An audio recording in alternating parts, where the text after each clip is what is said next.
आजकल अंतर्राष्ट्रीय मीडिया में ये चर्चा का विषय बना हुआ है कि भारतीय आईटी कंपनियां निकल रही हैं, जबकि सच्चाई ये है कि रूस से सिर्फ एक कंपनी अपना ऑपरेशन दूसरी जगह शिफ्ट कर रही है और वो है इन्फोसिस। इन्फोसिस ने ऐसा क्यों किया? क्या भारत सरकार ने ऐसा कहा? तो आपको बता दें, बिल्कुल भी नहीं। भारत सरकार की इस मामले में कोई इन्वॉल्वमेंट नहीं है, बल्कि किसकी है? तो आपको बता दें, यहाँ यूके बड़ा खेल कर गया है। यूके में दरअसल जो वित्त मंत्री है ऋषि सुनक के ससुर हैं इन्फोसिस के चीफ नारायण मूर्ति, जो फाउंडर हैं इन्फोसिस के। अब वहाँ ब्रिटेन में ऋषि सुनक के ऊपर पड़ रहा था प्रेशर, और ये प्रेशर पड़ रहा था ऋषि सुनक के द्वारा कथित तौर पर इन्फोसिस के चीफ के ऊपर। अभी आपको बता दें, वित्त मंत्री सुनक बड़े झोल जाल में फंसे हुए हैं यूके के, और भारतीय मूल की पत्नी के ऊपर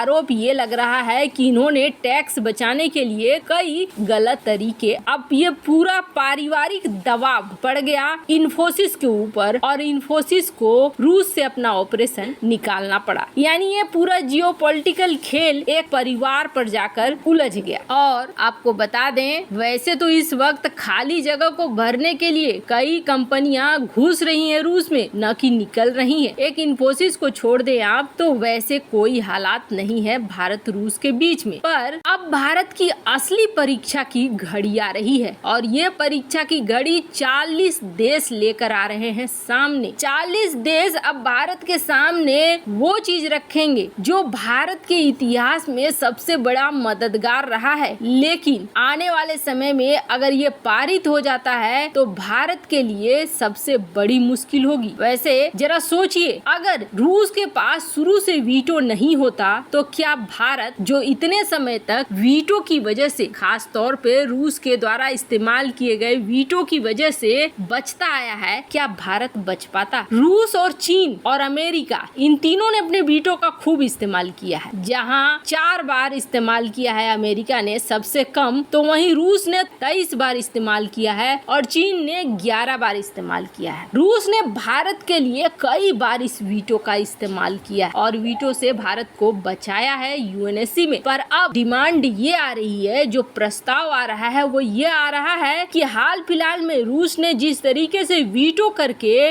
अपने यूक्रेन पर युद्ध को एक स्पेशल ऑपरेशन बताया और वीटो करके प्रस्ताव को रोक दिया, ऐसा आगे भविष्य में नहीं होना चाहिए। ऐसे में अमेरिका ने इस 40 देशों को तैयार किया है और 40 देश समर्थन में है कि नहीं, वीटो का इस्तेमाल अगर कोई भी देश गलत कारण से करता है तो उसके हाथ से वीटो को छीन लिया जाएगा। मतलब ये हो गया कि रूस से वीटो को छीनने की तैयारी चल रही है, ताकि आगे रूस वीटो का इस्तेमाल न कर सके। अब सवाल ये पैदा हो रहा है कि इसके लिए भी वोटिंग होगी, और अब तक दुनिया के ज्यादातर देश जब भी बैठे हैं, तब यहाँ पर कई देशों को लेकर भारत निकल चुका है वोटिंग प्रक्रिया से। पर अब आ गई है परीक्षा की घड़ी कि क्या भारत इस वोटिंग प्रक्रिया में हिस्सा लेगा या फिर यहाँ से फिर निकल लेगा। आप देख सकते हैं स्क्रीन पर आर्टिकल, यूएनजीए अब रसिया के वीटो पावर को छीनने के लिए तैयार खड़ी है। भारत किसकी तरफ जाता है, ये बेहद महत्वपूर्ण हो जाएगा। अपने वीटो पावर से भारत को बचाने वाला रूस का वीटो पावर ही अब ऐसे में खतरे में पड़ गया है। ऐसे में आपको क्या लगता है, क्या भारत को इस प्रस्ताव की निंदा करनी चाहिए या नहीं करनी चाहिए? क्योंकि आज रूस है इस जगह पे, तो हम लोग मान सकते हैं नहीं, रूस से वीटो मत छीनो। लेकिन कल को अगर चीन भी इसी वीटो का इस्तेमाल भारत के खिलाफ करता है, तब आप क्या करेंगे? चीन अगर युद्ध कर देता है, युद्ध छेड़ देता है, और उसके बाद भारत प्रस्ताव लेकर पहुंचता है यूएनएससी में, और वहां पर चीन वीटो लगा देता है, क्योंकि उसके पास वीटो का अधिकार है, भारत के पास तो वीटो का अधिकार है नहीं, तो फिर क्या होगा? इसलिए वीटो छीनने से बेहतर होगा कोई और उपाय निकाला जाए। इस मामले में आपकी क्या राय है? कमेंट कर जरूर बताएं। जल्द मिलते हैं अगले वीडियो में नई खबर के साथ।